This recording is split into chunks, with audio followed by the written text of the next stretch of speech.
Jeremy et Ruth Carter ont tout donné aux 3 enfants blancs qu'ils ont adoptés. De la nourriture, de l'amour et une chance d'une vie meilleure.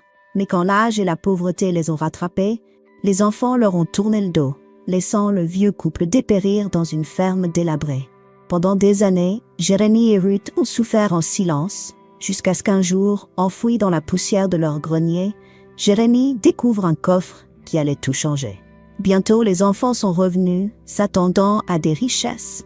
Mais ce qui les attendait dans cette ferme n'était pas du tout ce qu'ils avaient imaginé.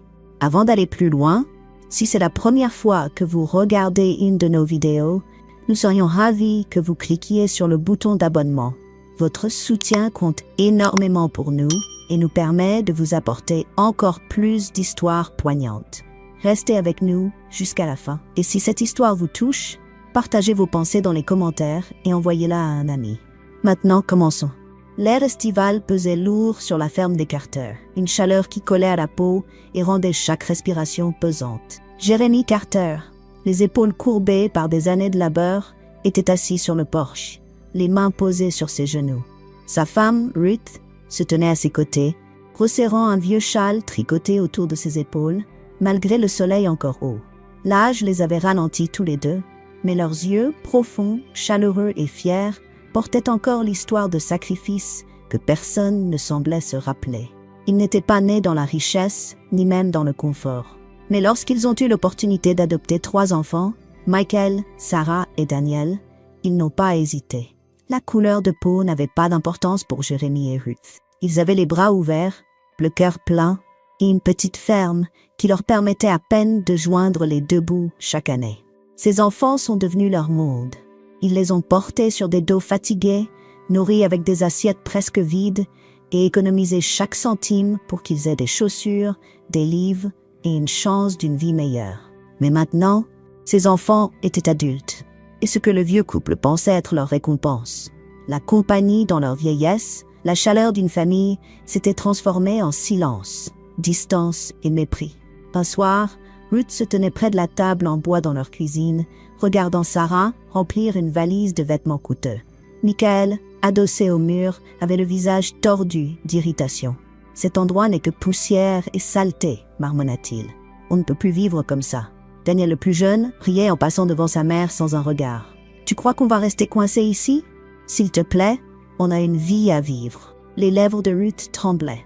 Elle tendit la main, touchant doucement la manche de Sarah, la voix brisée. « Nous vous avons tout donné. Chaque goutte de sueur était pour vous.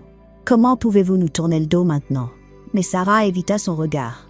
Elle ferma sa valise et s'éloigna. Les voisins dirent plus tard qu'ils avaient vu les 3 enfants marcher sur le chemin de terre cette nuit-là, laissant la ferme derrière eux sans se retourner une seule fois. Certains murmuraient leur désapprobation, secouant la tête sur leur porche. D'autres chuchotaient doucement, peut-être que les Carter les ont trop gâtés. Peut-être que ces enfants voulaient plus qu'une vie de ferme pauvre. Jeremy se tenait dans l'embrasure de la porte, regardant la poussière soulevée par le départ des enfants retomber sur le sol. Sa main calleuse se crispa sur le cadre, les veines saillantes, mais il ne dit rien. À côté de lui, Ruth s'effondra lentement dans une chaise, la respiration faible, comme si chaque pas des enfants l'éloignait un peu plus de la vie. La vieille ferme grinçait sous le vent nocturne, vide d'une manière qu'elle n'avait jamais été auparavant. Et pour la première fois en des décennies, les Carter étaient véritablement seuls. Les saisons passaient, mais la ferme des Carter semblait figée dans son chagrin. Les mauvaises herbes envahissaient le jardin autrefois florissant. La grange s'affaissait sous son propre poids et les champs qui portaient autrefois des récoltes ne portaient plus que le silence. Chaque jour, Jeremy se levait avant l'aube, non pas parce qu'il y avait beaucoup à faire, mais parce que l'habitude le maintenait en vie.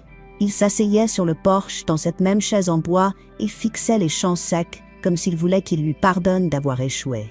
Ruth s'était affaiblie. Ses mains, autrefois agiles à coudre et pétrir le pain, tremblaient lorsqu'elle essayait de soulever une petite tasse d'eau. Les voisins la voyaient parfois, enveloppée dans son vieux châle, se déplaçant lentement entre la maison et le porche, les pas courts, le regard baissé. Ils avaient pitié d'elle, mais leur pitié s'accompagnait de murmures. « Quel dommage !» murmura une femme à une autre au bord de la route. « Ils ont élevé ces enfants comme les leurs, et voyez comment ils les ont repayés. » Une autre secouait la tête. « Sang ou pas, On pense que l'adoption signifie quelque chose. Mais ces enfants, je ne crois pas qu'ils aient jamais vu Jérémie et Ruth comme leurs vrais parents. Les Carter n'entendaient jamais ces mots directement, mais ils en ressentaient le poids dans chaque regard furtif, dans chaque silence lorsque les voisins détournaient les yeux. Les enfants n'écrivaient jamais, n'appelaient jamais. Ils étaient quelque part là dehors. Michael en ville, avec ses costumes élégants. Sarah postant des photos de vacances. Daniel travaillant dans un bureau dont il n'avait jamais parlé à ses parents. Les Carter le savaient parce que les voisins apportaient parfois des ragots comme des miettes jetées à des chiens. J'ai vu le visage de Michael sur une affiche pour un cabinet d'avocats. Sarah était dans le journal pour un gala de charité. Le vieux couple écoutait calmement, puis hochait la tête, le visage impassible, bien que leur cœur se serrait davantage. Jérémie continuait d'essayer de maintenir la ferme en vie. Il réparait les toits avec des planches dépareillées, fouillait parmi les outils rouillés pour réparer les portails cassés, même lorsque ses mains se fendillaient sous le froid. Mais le sol semblait se moquer de lui, les champs n'offrant que de la poussière. Un matin d'hiver glacial, Ruth s'effondra dans la cuisine. Le bruit de sa chute ébranla Jérémie jusqu'au cœur. Il se précipita, les genoux fléchissants, alors qu'il la soulevait doucement, répétant son nom encore et encore. Elle remua, les yeux à peine ouverts. « Je suis juste fatiguée », murmura-t-elle. Il resta avec elle pendant des heures, tenant sa main, attendant que sa respiration se stabilise. Cette nuit-là, alors que le vent hurlait à travers les fissures de la ferme, Jérémie resta éveillé, fixant le plafond, se demandant si c'était la fin de leur histoire. Deux vieilles âmes abandonnées, laissées à s'éteindre là où personne ne s'en souciait. Mais le destin, aussi silencieux qu'il avait été, n'en avait pas fini avec eux. Car un soir, en réparant une poutre de toit qui fuyait, la main de Jérémie effleura une planche branlante. Derrière, dans la poussière et les ombres du grenier, il sentit le bord d'un vieux coffre en bois. Il était resté caché pendant des décennies, attendant. Jérémie fixa le coffre, comme s'il n'avait pas le droit d'être là, niché derrière des planches fissurées et des décennies de poussière. Ses mains tremblaient alors qu'il le dégageait. Le bois grinçait comme un soupir d'une autre époque. Il était plus lourd qu'il ne l'avait prévu, couvert de toiles d'araignée, ses loquets en laiton vert de vieillesse. Pendant des heures, il resta assis en tailleur dans le grenier sombre, passant ses doigts rugueux sur la surface, hésitant à l'ouvrir. Il portait le poids des souvenirs, des secrets laissés par des générations qui avaient vécu et étaient mortes sur cette terre. Finalement, il força le loquet, le bruit résonnant comme un coup de tonnerre dans le silence de la maison.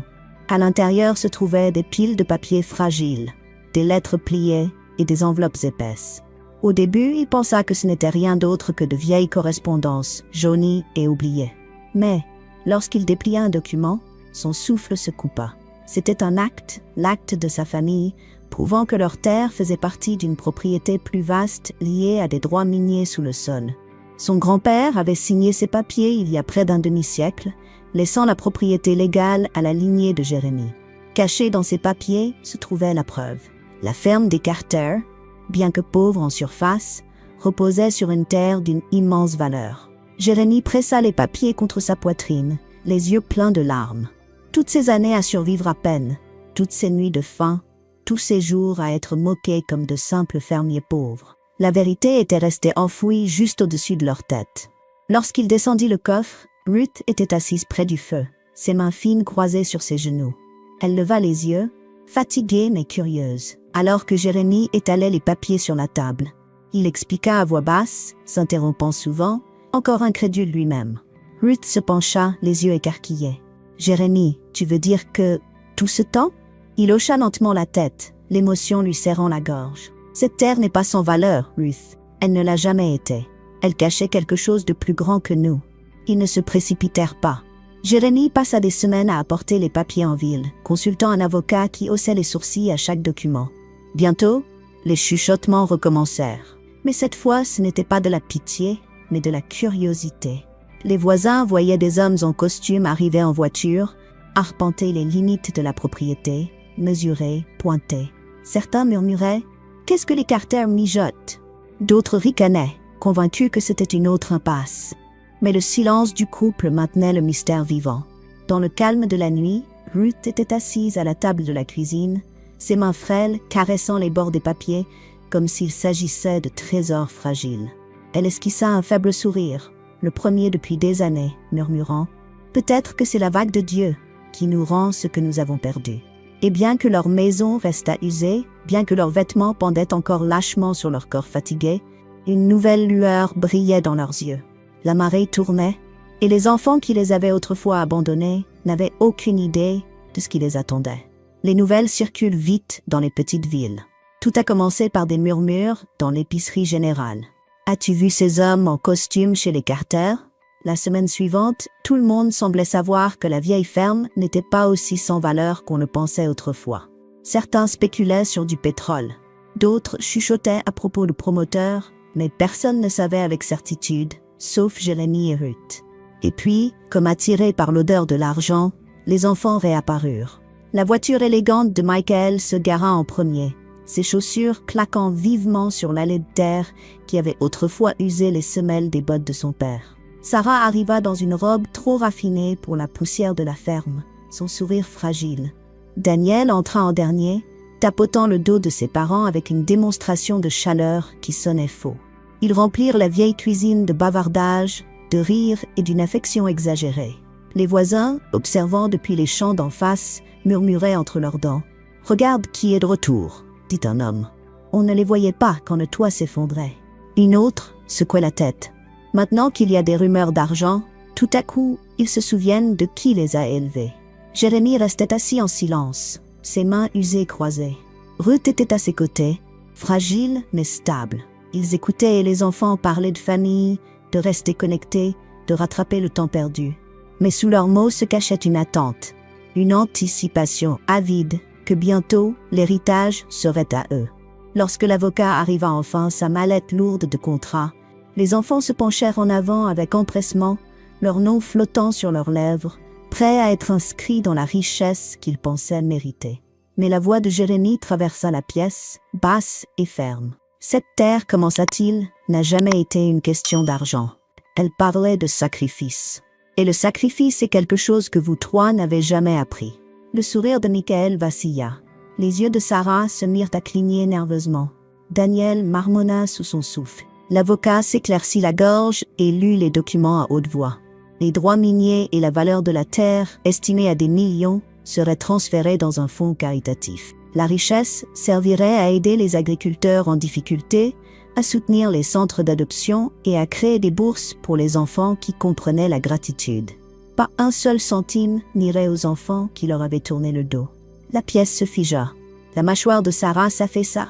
Michael frappa sa paume contre la table. Daniel sortit en trombe, proférant des jurons. Mais dehors, les voisins se rassemblaient, murmurant leur approbation. « Justice », dit un homme doucement. « C'est la justice. » Ruth tendit la main vers celle de Jérémie, sa prise faible, mais assurée. Pour la première fois en des années, ils se sentaient plus légers. Ils n'avaient pas seulement préservé leur héritage, mais s'étaient assurés qu'ils perdureraient à travers d'autres qui connaissaient la valeur de l'amour et du sacrifice. Ce soir-là, alors que le soleil disparaissait derrière l'horizon, le vieux couple s'assit sur leur porche, les doigts entrelacés, regardant le vent traverser les champs. La maison grinçait toujours, leur corps était toujours fatigué, mais leur histoire, leur sacrifice, avait enfin trouvé son sens. Les enfants repartirent les mains vides. L'héritage resta éternel.